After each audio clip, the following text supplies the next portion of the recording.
Okay. I think I last mentioned that one of the things we need to do is try to help people create a new vision of the family. Third thing on the list here is that we can use psychoeducational opportunities. Now, what that means is that uh, we're not always going to see people in counseling situations. And so, one of the things we can do is we can help people prepare for what happens in divorce by providing workshops, providing training, providing seminars in churches, even in schools and clinics that help people who are going through a divorce with some of the things that might be coming, help them anticipate some of the issues, give them some help with dealing with some of the issues without just waiting for people to show up in therapy. So this is one of those places where proactive kinds of psychoeducation is really good and really important. Fourth thing, help create healthy non-custodial parent relationships. Now this is tough sometimes. Everything about divorce is hard because, well, it's listed down there, a couple of things down the list there. The parents' goals and the children's goals are sometimes at odds, and this is one of those places. If an adult has divorced another adult, there's a decent chance that there's animosity there, there's disappointment, there's hurt, all of those things. And so adults tend to behave based on those things. I don't like you anymore. I don't want to be around you anymore. I don't want to talk to you anymore. You make me mad. You make me sick. I don't want to see you. All of that kind of stuff, which is normal if you're an adult who's just had a marriage fail, but really disruptive and really dysfunctional if you're a kid and you need to maintain a relationship with your parents.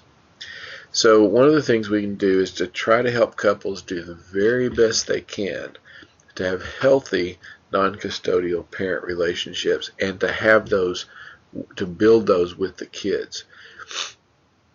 One of the worst possible things you can ever do is turn your kid against the non-custodial parent. It's the worst thing you can do.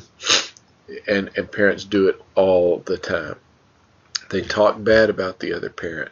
They criticize the other parent. They sometimes even tell the kid exactly what the other parent did, even if it's cheating or something like that. The worst thing you can do is sabotage your kid's relationship with the other parent. And we have to just hammer that home with people all the time because it goes against all your natural tendencies if you're just going through a divorce. And you have to make a very intentional, concerted effort to not do those things. So one of the things we can do as psychoeducators or as therapists is to help people see that if you love your kids, you cannot destroy their relationship with their other parent. It's counterproductive. It doesn't help them. It hurts them. All it's doing is making you feel better about yourself temporarily. Following that, of course, is that we've got to try to convince parents to put their kids first. In a divorce, it's really rare that it's really rare that either one of the adults is totally innocent. Um, Usually someone seems to be a little more guilty than the other one, but it's really rare that that one of them is innocent. But kids are.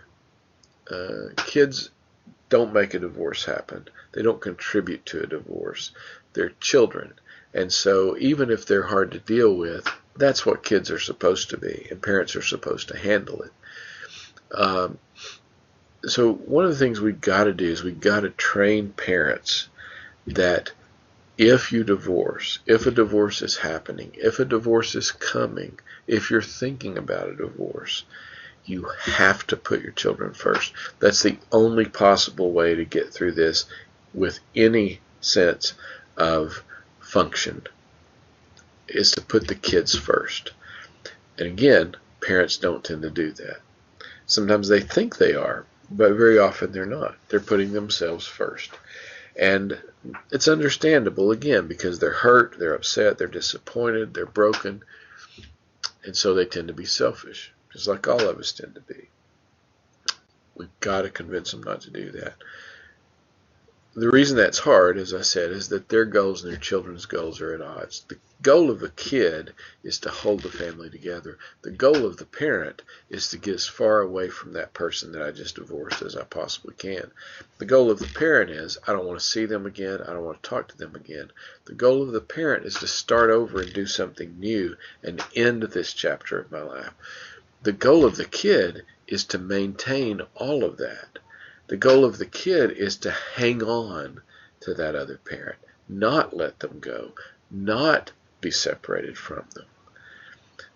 Well, if that's the case, then we're going to have people in the family that are really in conflict with each other because their goals are separate. The sad thing is that the parents have the power. And so in divorce, one of the things that's just so difficult and so sad is that parents are selfish, they don't put their children first, and the children don't have any power. And so the divorce becomes dominated by two adults who are trying to maintain their own happiness, very often at the expense of their kids. And I don't want to be too critical of these folks for doing that because, as I said, they're in a painful, painful situation and they're responding normally. You can't respond normally and take care of your kids in a divorce. You have to act the opposite of what you tend to feel like very often. We have to help parents maintain parental roles and hierarchies. Now, I said parents have the power and the kids don't have any power. We have to keep it that way. The parents still need to be in charge. Now, they need to be in charge and be responsible parents to their children and put their children's needs first very often. But they still need to be the ones in charge. We can't put the kids in charge of everything when a divorce happens. It's like any other kind of parenting. I want to put the needs of my child ahead of my own needs. That doesn't mean my child is in charge. That means I'm in charge, but I'm deciding to behave this way. We need to help parents maintain that. Kids can't run everything, ever, and especially in a divorce. So parents need to remain parents. Both parents need to be that way. Now, there are exceptions, of course. If one parent has done something really, really horrible and doesn't need to be around the kids at all because of safety or criminal activity and stuff like that, that's a different situation. In that case, that parent may need to be separated from the kids and not see them at all. But in most cases, we need to maintain the parental roles and the hierarchy for both parents. It's really difficult, but it's really crucial. Last thing on this list, which is related to all these others, we need to help parents see that they need to delay the addition of new adults into the family.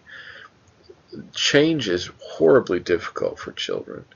And so if a marriage breaks up and within 2 or 3 weeks or even 2 or 3 months or even 6 or 8 months, there's a stepmom or a stepdad in the picture, that is more disruptive for children. Now, sometimes, again, if you look up the list there, that's a place where the goals of the parents and the goals of the children are really at odds. The goal of the parent is to be with this new person who I'm crazy about and who's going to make everything in my life wonderful. The goal of the child is to get their old family back. Well, neither one of those may be realistic and healthy at this point.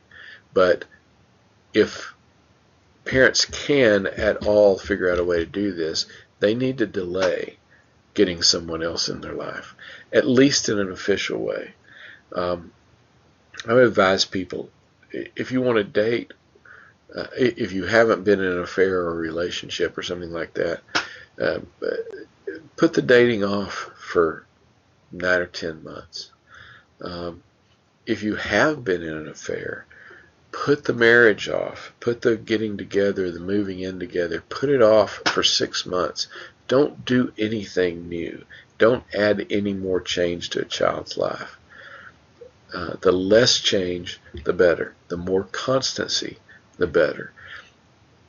Put your kids first.